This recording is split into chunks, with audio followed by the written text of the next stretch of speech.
네, 한 장의 사진, 그 속에 담긴 여러 이야기들 만나보겠습니다. 2주의 한 컷, 권상희 시사평론가 모시고 말씀 나누겠습니다. 안녕하십니까? 안녕하세요. 네, 어서 오십시오. 자, 2주의 한 컷, 오늘 첫 사진은 요즘 논란이 되고 있는 곤충 모습을 좀 골라봤습니다. 여러분 많이 주변에서 보셨죠? 자, 이름에 사랑이라는 말이 들어가는데 전혀 사랑스러운 그런 모습은 아닙니다. 자, 이게 어떤 내용입니까? 러브버그라고 좀 들어들 보셨을 텐데요. 네, 일단 경기도 고양시 그리고 은평구죠. 서울 은평구에서 처음 민원이 제기됐습니다. 네. 러브버그, 이름은 사랑벌레지만 사랑스럽지 않은 모습 때문에 많은 시민들이 불쾌감을 호소하고 있는 그런 상황인데 방충망까지 뚫고 들어와요. 그래서 네. 가게 안이라든지 또 아파트 집안, 방 안까지 점령을 하고 있는 그런 상황입니다. 게다가 한두 마리만 들어오는 게 아니라 때로 지어서 다니기 때문에 여러 시민들이 지금 불편함을 호소하고 있는 상황인데 파리과 곤충에 해당돼요. 그리고 이 러브버그라는 게 정식 명칭은 아니고 별칭입니다. 그러니까 암수가 쌍으로 붙어 다니기 때문에 러브버그다 이렇게 별칭으로 붙는데 네. 정식 명칭은 조금 길어요. 플릭시아 니악티카라는 정식 명칭을 가지고 있습니다. 예.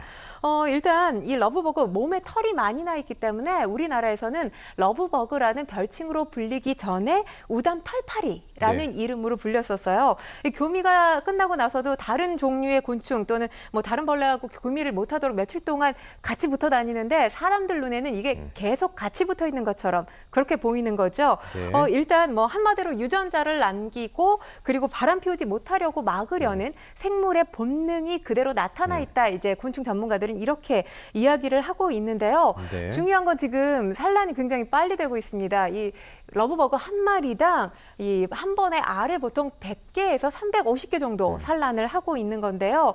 지금 관련해서 서울 서북부를 넘어서 지금 서대문 또 지금 종로구, 마포구, 인천까지 이 민원이 확대되고 있는 상황이거든요. 네. 그래서 관련해서 지자체들마다 이 관련 팀을 꾸리고 있는 상황이고요. 방제 작업 지금 열심히 하고 있습니다. 은평구 같은 경우는 TF팀까지 꾸려진 상황입니다. 네. 말씀하셨듯이 이제 이런 경우가 없었는데 이게 40년 만이라고 하잖아요. 서울 네. 일부 지역과 고향 일대, 인천 지역까지 퍼지고 있는데 원인을 알아야 될 것 같아요. 왜 이런 벌레들이 때로 갑자기 나타나기 시작했는지 어떤 분석이 나옵니까? 일단 전문가들의 이야기를 제가 전해드리면 서울 서북부 지역 이 러브버그가 이렇게 많이 보여지는 데는 산란 조건과 맞닿아 있다라는 네. 거죠. 왜냐하면 낙엽이 많이 쌓여 있거나 죽은 풀들이 많은 곳에서 러브버그가 많이 산다고 합니다. 네. 그런데 지금 서북부 지역이 이런 지역에 해당되는 곳이라는 거죠. 그런데 지금 중요한 건 이렇게 산간 지역에 있지 않고 지금 민가로 내려와서 이게 문제가 되고 있는 거잖아요. 이건 러브버그의 습성에서 찾아볼 수 있다. 이런 목소리가 나오고 있는데 이제 썩은 식물이 내뿜는 화학 물질, 그러니까 산란 장소로 많이 찾는 곳이 이 썩은 식물 등이 있는 곳이 산란 장소로 많이 러브버그가 찾는 곳이라고 합니다. 그런데 이 썩은 식물이 내뿜는 화학 물질과 중요한 건 러브버그가 매연가스를 그렇게 좋아한다고 네. 해요. 그런데 이 차량 배기가스 속 화학 물질 성분이 유사하다고 합니다.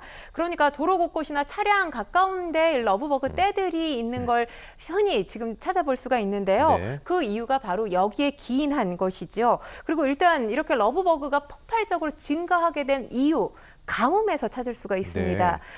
최근 사실 지금 폭우와 폭염이 번갈아 가면서 지속되고 있는데 이 이전에 가뭄이 오랫동안 지속됐었잖아요. 네. 러브버그 같은 경우는 날씨가 건조하게 되면 번데기 상태로 비 올 때까지 기다린다고 합니다. 그러다가 비가 내리게 되면 습도가 높아지잖아요. 지금이 딱 기온과 습도가 상당히 높은 시기 아닙니까? 네. 이럴 때 일시에 이 번데기들이 성체가 되는 시기라고 합니다. 그러니까 이 시기적인 조건이 맞닿아 있는 건데 예를 들어서 예년과 같이 비가 내려야 될 시점에 제대로 비가 왔다면 이렇게 러브버그 떼가 출몰하는 일은 없었을 거다라는 것들이 지금 전문가들의 목소리고요.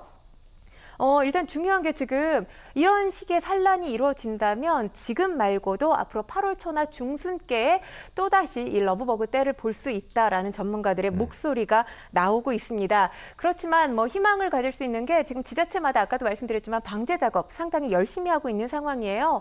그래서 곧 방제가 될 거라고 하고요. 또 그렇게 해서 죽게 되면 번식을 억제할 수 있다라는 게 지금 전문가들의 목소리입니다. 그리고 이것이 8월 초나 내년이나 중순에 또 한 번 이런 상황이 닥친다 하더라도 네. 지금보다는 개체 수가 그때가 되면 적을 거다라는 전망도 나와 있습니다. 네, 지자체 차원에서 방제 작업도 방제 작업이지만 일단 개인들은 징그러우니까 이거 좀 어떻게 죽여야지 하신단 말이죠. 그렇죠. 인터넷에 치시죠. 퇴치법. 근데 네. 또 인터넷 보면 이게 그렇게 해로운 벌레는 아니야. 이런 말도 있거든요. 진실이 뭡니까? 두 가지 다 알고 계시면 좋을 것 같아요. 네. 왜냐하면 사실 벌레떼가 나타난다는 건 불쾌감, 불편함을 넘어서 때때로 공포감까지 줄 수 있는 그렇죠. 것이거든요. 그래서 사실 퇴치는 불가피해 보이기는 합니다. 일단 이 러브버그 자체가 물을 싫어한다고 해요. 네. 그래서 러브버그 때 물을 끼얹는 것도 한 가지 방법이 될 수 있고요.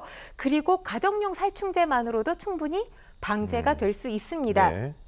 그리고 또 하나의 방법을 제가 퇴치법을 말씀을 드리면 물 한 컵에 구강 청결제 3스푼 그리고 오렌지나 레몬즙을 섞어서 방충망에 뿌리게 되면 네. 또 그 자체로 러브버그가 퇴치가 되고요.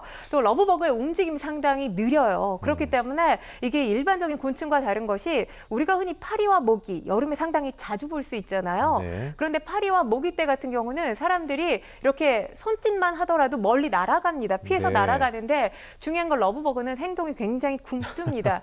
느려서 아무리 이렇게 손짓을 해도 피하지를 않은 그런 또 특징을 가지고 있어요. 그냥 때려잡을 수 있군요. 그렇죠. 네. 그렇기 때문에 진공 청소기만으로도 흡입해서 청소하실 때 네. 한꺼번에 없앨 수가 있고요. 네. 중요한 건 러브버그가 낮에 활동을 많이 합니다. 네. 그래서 가급적이면 이 벌레를 피해서 밤에 활동을 하는 게 좋고요.